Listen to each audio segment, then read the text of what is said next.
Sa pagpapatuloy ng aming Hong Kong trip, ngayon na nasa ika-4 na araw na kami, naisip naming subukan ng isang bagong adventure. Kaya naman, nagpasya kaming pumunta sa kalapit na rehiyon, ang Macau. Isang lugar na puno ng kultura, magagarang gusali at mga tanawin talagang kaabang-abang. Kaya samahan nyo kami habang dinidiskubre namin ang ganda at kakaibang struktura ng tinaguriang Las Vegas of Asia. Paano nga ba kami pumunta ng Macau? Ito makikita nyo, sumakay kami ng train. Ito yung subway system ng Hong Kong. Tawag nila dito MTR. Sumakay kami ng rutang Chuen Wan Line.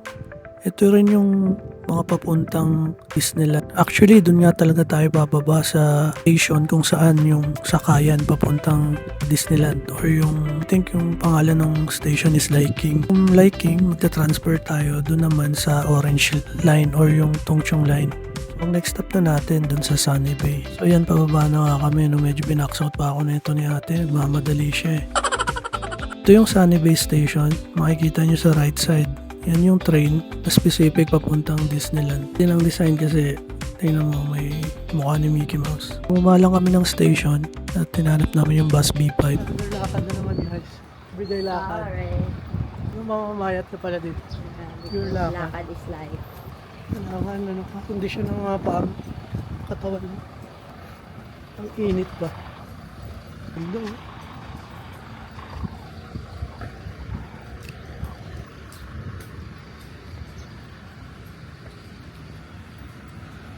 Dito na tayo.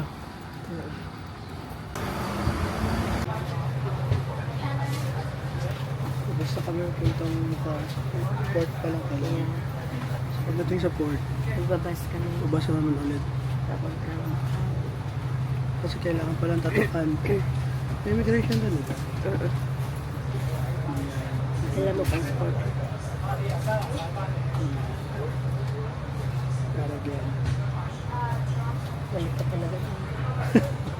Nagalit siya talaga siguro. Kung naiiwan ko yung passport. Uwi na lang tayo. Naiiwan ko kasi kanina yung cellphone ko. Kaya bumalik pa ako. Ang problema, naligaw pa ako. So, mainit na naman ako nung Stress na ako kanina. natakpan na lang ng salamin at saka ng Christmas ang galing. Oh, Punta nga tayo ng HK Port. Mag-boundary ng Macau at ng Hong Kong. At hanggang immigration check. Tapos, saan mapasok tayo din sa Macau. Ayan, tuloy na ulit natin yung biyahe. Makikita nyo, maganda rin talaga dito sa Hong Kong eh, no? Ilang minutes lang naman yung bus ride na to. Nakarating din kami sa HK Port. So yan, pasok na tayo dito sa terminal. Ang ganda rin ng HK Port, no? Para siyang international airport. Para siyang Clark. May hawig siya dun sa design. So dito, smooth lang naman yung naging immigration check. So kumuha kami ng ticket ulit sa bus. Tapos yan, diretso na ulit sa biyahe. Sa parte naman na to, ito pala yung underwater na tunnel na dinadaanan dito mula Hong Kong papuntang Macau. So yan o, makikita nyo. Itong mismong dinadaanan namin ito ngayon. Underwater tunnel siya. Dumaan siya sa dagat. Tapos napansin ko lang, parang every ilang meters may nakikita akong pintuan eh. Sinearch ko siya, I think emergency exit pala siya. In case masira siguro tong tunnel. So sana wag naman nating magamit yan sa biyahe na to, no? Man sa point na to, malapit na kaming lumabas ng tunnel. So ayan na, makikita nyo, lumiwanag na. Wow! Oh my God! Medyo mahaba din yung biyahe. Sa loob ng tunnel, parang umabot ng ilang minutes din yung biyahe namin. I think umabot ng 55 kilometers from entry point palabas dito sa tunnel. So medyo mahaba, parang pumunta ka ng Cavite to Quezon City. Dito naman, nakababa na kami ng bus. Nandito na kami ngayon sa Macau Port. Pakaway-kaway pa nga yung asawa ko, kala mo talaga celebrity. So dito naman, pasok na tayo sa arrivals. So ito yung Macau Port. Pagkakaroon ulit ng immigration clearance sa part na to. 2,000 years later. Ngayon, nakalabas din kami ng immigration. Actually, nakakakaba kasi randomly daw bigla kami pinapunta doon sa immigration police para i-check yung mga details namin, mga pangalan, address, tapos pinag-show money pa kami kung magkano yung dala-dala naming pera. So yun, buti na lang nakalusot pa rin. Kaya tuloy tayo sa biyahe. Nakakaingit yung highway system dito mula Hong Kong to Macau. Talagang wala kaming nadaan ng traffic. I think ang nadaanan lang namin or ang pwede nang magpahinto sa amin is yung mga stoplights or traffic light. Wala ka talagang makikitang traffic at saka yung mga lubak wala ka talagang makikita. Isa pa pala sa napansin ko parang ang daming mga Portuguese words dito sa Macau.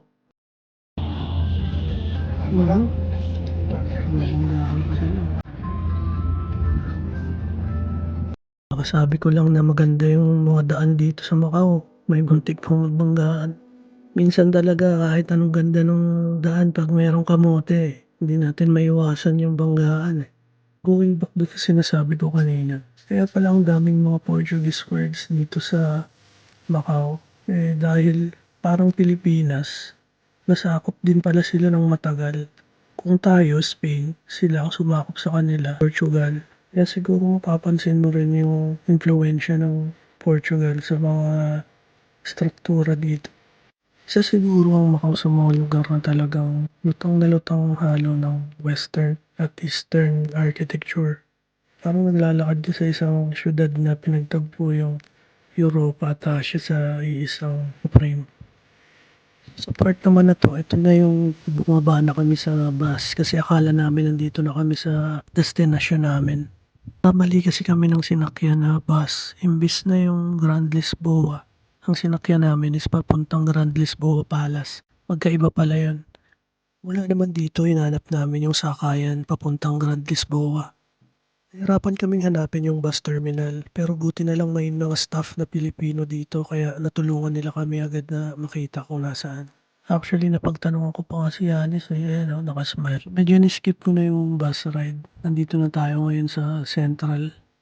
I think ito yung Central area sa Macau. Dito pala located yung Grand Lisboa. Malapit lang siya sa pupuntahan namin which is yung Senado Square tsaka yung ruins of St. Paul. Walking distance lang yan mula dito.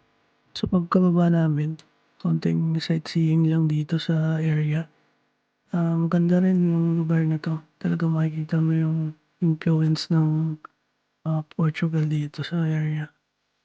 But yan, habang naglalakad may napansin kaming familiar na muka. Kaya medyo nagutom kami.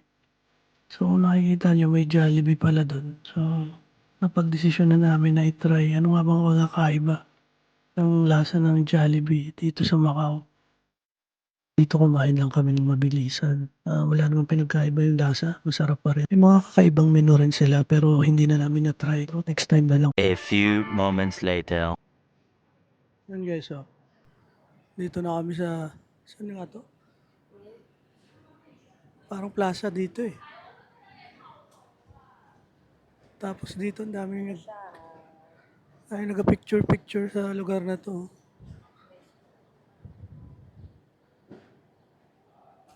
Puro mga kabagets ng picture dito.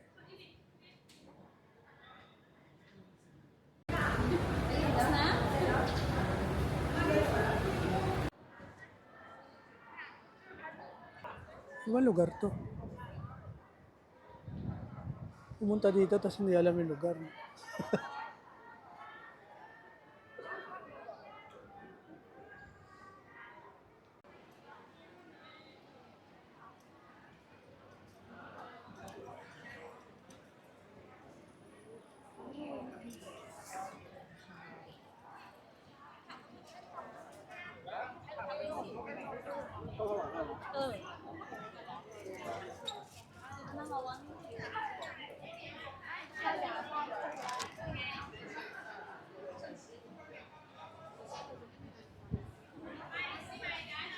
Yung dinaanan natin kanina, yun yata yung Senado Square. Saan? Yun, yun. Square? Talaga?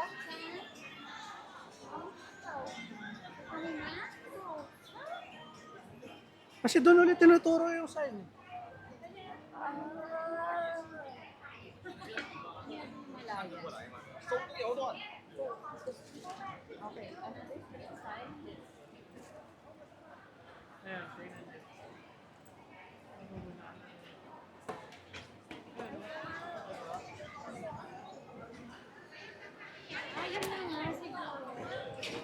Ayun.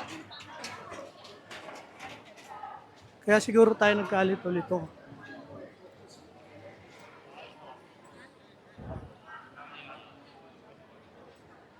Ayun, may egg tart din dito.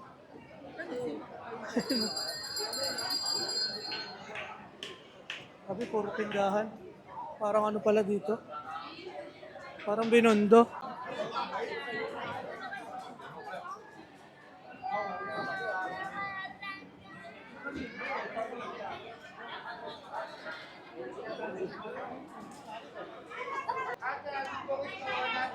Ayan, ayun.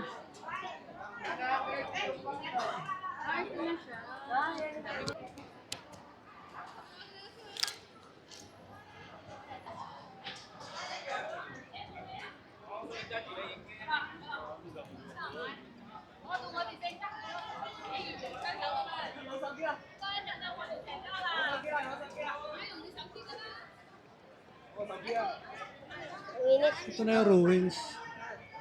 Lapit lang pala mula dun sa Senado Square. Medyo pataas lang kaya ang hirap ng lakad.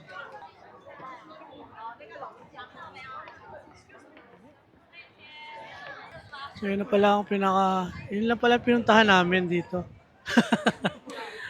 Dito lang pala siya malapit. Sobrang daming pilihan ng jerky dito. Pinuwi na ng Oo, tsaka sobrang din daming Pinoy. 15-minute walk siya from Jollibee na kinain.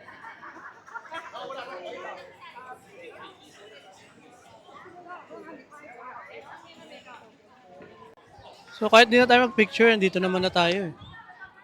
Diba? Hi, vlog. Ito, tingnan mo ba? Gusto mo pa bang picture o okay na tong video? Picture. So sabi nga nila hindi ka nakapunta sa lugar kung wala kang remembrance sa picture. Kaya ito yun sa amin. So pagkatapos namin mag-picture, diretso na kami agad dito sa may Kotay Strip. Dito kasi makikita yung The Londoner. Ito yung parang London vibe na hotel dito sa may Kotay Strip. At kung makikita nyo, yan yung version nila ng Big Ben.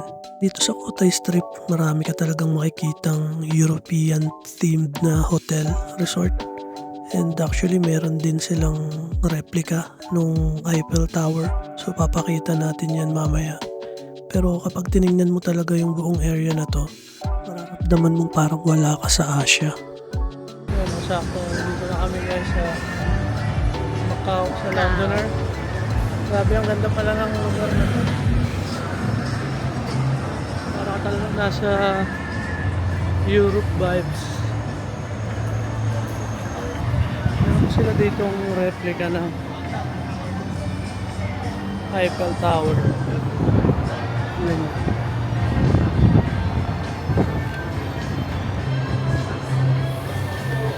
Yan. Okay.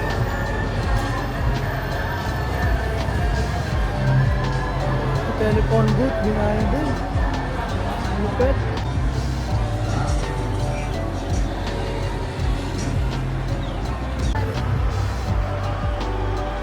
Grabe.